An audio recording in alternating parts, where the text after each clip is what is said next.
Muito bem, um dos assuntos importantes que nós temos trazido aqui no programa há muitos anos diz respeito à aposentadoria, as questões que dizem respeito à previdência social. Isso explica porque o Brasil, por exemplo, já passou de um país jovem, hoje o Brasil é um país que tem mais de 60% da sua população com uma certa idade ou se aproximando de uma certa idade de 60 anos, ou seja, um país de velhos, um país de idosos, né, da terceira idade. E nada mais justo do que a gente pontificar muito as coisas que dizem respeito a essa massa da população que cada vez mais é significativa no Brasil. Então, vamos falar um pouquinho sobre a aposentadoria da pessoa com deficiência, que de um modo geral, as pessoas não é por ser velhas que são deficientes, muitas vezes tem jovens deficientes, mas à medida que a idade vai avançando, as pessoas vão tendo certas comorbidades que acabam trazendo problemas, inclusive, e isso tem muito a ver com a questão da previdência social. Por isso que está aqui comigo o Fernando Braga Freda. Freda, obrigado pela tua presença aqui, é uma honra sempre trazer o pessoal lá da Pereira da Costa. Bom, muito prazer estar aqui com você. Sou teu telespectador há muitos anos. Beleza. Então é natural de onde, Freda? Sou de Encruzilhada do Sul. Encruzilhada, conheço aqui pertinho, né? Encruzilhada é uma bela cidade, gosto muito de Encruzilhada. Na Serra do Sudeste. Exatamente. Encruzilhada é uma cidade muito simpática, gosto muito. Ela fazia, quando eu estava na Bandeirantes, canal aberto, eu fazia muita reportagem e fiz muitas matérias da Encruzilhada do Sul. Parabéns ao pessoal da Encruzilhada ter um filho desses como o Fernando. Agora é a cidade dos vinhos, né? Dos vinhos, né? Pois é. Como o vinho, lá na minha terra também, Uruguaiana, o vinho está se desenvolvendo lá na fronteira, aqui, boas, Livramento e tal, né? Na Zona Sul, mas também na fronteira oeste, lá em Uruguaiana. Encruzilhada também, que bom, né? Na Serra. Ali é uma região boa também, uma serra, né? A Serra do Sudeste, então... Que beleza. As uvas... E o vinho ajuda a longevidade, né? O vinho, eu sempre digo que eu tomo como remédio o vinho. O vinho ajuda a longevidade. O vinho dizem que é a bebida alcoólica a única que é remédio. Bom, vamos falar um pouquinho sobre a questão da aposentadoria da pessoa com deficiência. Vamos sim. Então, o IBGE, ele estima que 23% da nossa população tem algum grau de deficiência, né? Então, a nossa Constituição Federal, ela adotou critérios diferenciados para a aposentadoria dessas pessoas, né? E, então, a gente teve um marco em 2015, que foi o Estatuto da Pessoa com Deficiência, que conceituou a pessoa como deficiência, a pessoa que tem algum grau de limitação, uma incapacidade sensorial, física, mental ou intelectual de longa duração, que em conjunto com barreiras do dia a dia limitam a participação plena no trabalho, no exercício profissional. A participação plena na sociedade em igualdade de condições com as demais pessoas, Isso né? atinge também as pessoas jovens, né? Claro, sem dúvida. Então, essas pessoas tiveram uma vantagem na questão da aposentadoria, né? Então, a Lei Complementar 142 de 2013, ela trouxe critérios diferenciados para efetivar essa contagem que a Constituição Federal nos trouxe, né? Então, a gente tem dois tipos de aposentadoria, né, para a pessoa com deficiência, claro, além dos outros benefícios, que é a aposentadoria por idade e a aposentadoria por tempo de contribuição. Então, a aposentadoria por idade, ao invés dos 65 anos, né, para homem e 60 para mulher, a pessoa com deficiência ela tem uma redução de 5 anos. Então, o homem pode se aposentar com 60 anos e a mulher com 55, né? Então, ela é bem benéfica, né?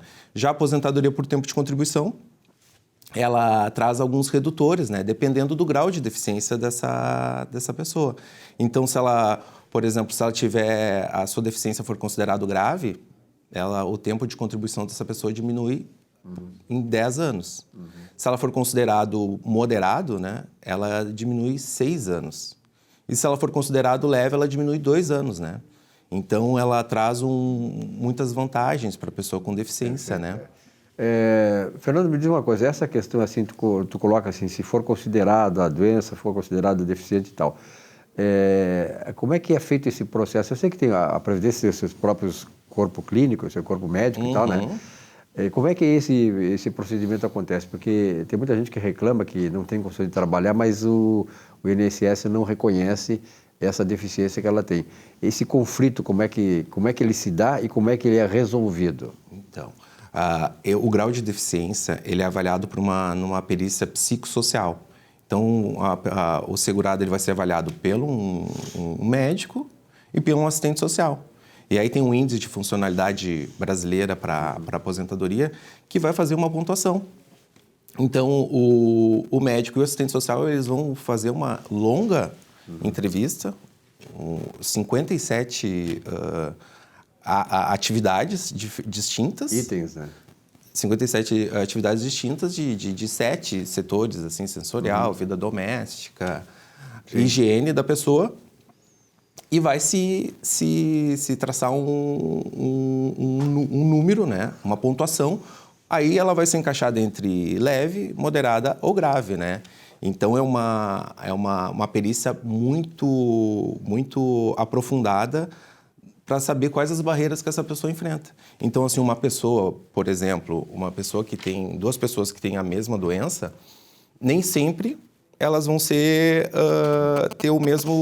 encaixadas num grau de deficiência iguais. Da mesma maneira. Por quê? Porque a assistência social ela vai avaliar também as condições econômicas da pessoa. Então, se uma pessoa, por exemplo, que tem dificuldade para caminhar, vai se avaliar se ela tem cadeira de rodas, se ela tem alguém que lhe auxilia, se ela tem um carro adaptado.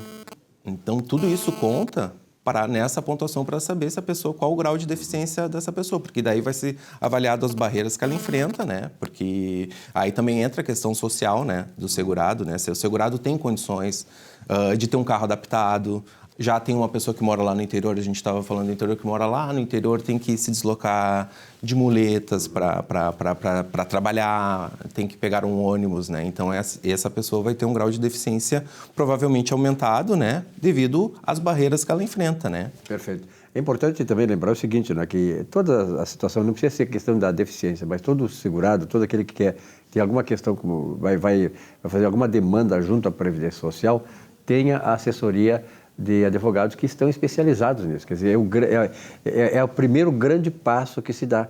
Porque eu sei como é que é essas coisas, eu já me aposentei há 10 anos, mas eu sei como é que é muito complicado. Se tu não tem essa assessoria, de tu dar o primeiro passo, às vezes tu dá um passo em falso e isso vai ter reflexo lá na frente. Então, é importante esta assessoria, né, com alguém que já tem essa experiência, tem o conhecimento da lei, e muitas vezes a lei ela tem algumas interpretações que podem ser utilizadas, e não é mal isso aí, não é nada contra a lei, utilizado para beneficiar o previdenciário, né? Sem dúvida, sem dúvida. E a gente tem a questão dos cálculos também, né? Uma questão muito complexa de se avaliar. E a aposentadoria da pessoa com deficiência, ela tem uma vantagem que ela não foi tão impactada pela reforma da Previdência. Então, a sistemática de cálculo permanece praticamente inalterada. Então, ela continua as mesmas regras. Por exemplo, hoje, a gente está em 2022, hoje a mulher ela se aposenta com 61 anos e 6 meses. Ano que vem vai se estabelecer e vai fixar os 62. Só que a aposentadoria da pessoa com deficiência continua os mesmos, né? Então, a mulher deficiente ela vai se aposentar com 55 anos e o homem com 60. Então, e também o coeficiente de cálculo manteve o mesmo. Não é como é agora que tu parte de 60%, né? Então, mantiveram-se os cálculos anteriores à reforma da Previdência, né? Que bom, que bom. Então, é importante, mais uma vez, ressaltar que você procure a ajuda, né, de um advogado que é especializado nessa área. Ele vai dar toda a abrangência da coisa, os caminhos e tal, e certamente você vai conquistar aquilo que você merece, do ponto de vista da sua atividade e, sobretudo, aquilo que você contribuiu, né? A sua colaboração com a nossa sociedade. Fernando, obrigado pela tua presença. Alguma coisa mais que você queira esclarecer? Sim, falar também que a gente teve uma novidade no passado, que a pessoa que tem visão monocular, agora já é... Antes, a jurisprudência já estava entendendo que a pessoa com visão monocular era considerada um grau de deficiência leve. Então, agora, com essa lei que foi promulgada ano passado, agora a pessoa com visão monocular, que é tão comum, né? A gente vê as pessoas com visão monocular, elas agora têm direito à aposentadoria da pessoa com deficiência. Então, tem vai ser encaixado como leve, vai ter esses redutores, né? Perfeito. Então, só lembrando a questão do cálculo, mais um ponto que eu acho bem importante a gente ressaltar, a questão do cálculo da aposentadoria da pessoa com deficiência, provavelmente ele vai ser mais benéfico para esse segurado, né? Então é bom a gente avaliar o segurado, ele ter essa documentação médica, né, dessa deficiência dele desde quando iniciou, que é muito importante. Perfeito. E então, assim, lembrando que ainda se tem uma discussão, porque agora com a reforma da Previdência, tu não exclui os 20% menores salários, né? Tu leva em consideração todos os teus salários desde julho de 94 e faz essa média aritmética. Tem-se uma discussão porque provavelmente o pessoal que fez a reforma da Previdência meio que esqueceu da aposentadoria da pessoa com deficiência. E aí, pouco tempo depois, o INSS divulgou um ofício circular, né, dizendo que não, a pessoa com deficiência, tu leva em consideração todas as contribuições, ou seja, não se exclui os 20%. Em que pese a Lei Complementar 142, que fala da questão da aposentadoria da pessoa com deficiência, ela é clara dizendo que sim, se exclui os 20% menores, né, do cálculo dessa média aritmética. Então, a gente tem uma discussãozinha, porque o governo alterou o regulamento da Previdência Social, reiterando, dizendo que a aposentadoria da pessoa com deficiência, ela se exclui os 20% menores, mas tem uma discussão. Mas, assim, de qualquer maneira, a aposentadoria da pessoa com deficiência ainda é a mais benéfica para os segurados, né? Porque ele manteve os coeficientes de cálculo em 100%. Perfeito. Então, sem dúvida, é uma boa opção para o segurado, né? E lembrando que tudo que a gente falou aqui também serve para o servidor público, né? O servidor público que tem deficiência também vai ter essas vantagens tanto de tempo quanto de cálculo, né? Perfeito. Fernando, obrigado pela tua presença aqui. Tenho certeza que foi muito esclarecedora, né? Sempre quando vocês vêm de área, trazem essas explicações importantes aí. Vocês sabem, então, que tem que buscar sempre a assessoria de um advogado especializado na área da Previdência para ter um êxito melhor junto à Previdência Social. Obrigado, um abraço, até a próxima. Muito obrigado, até a próxima. Um rápido intervalo, já voltamos com o nosso Economia e Desenvolvimento. Até já.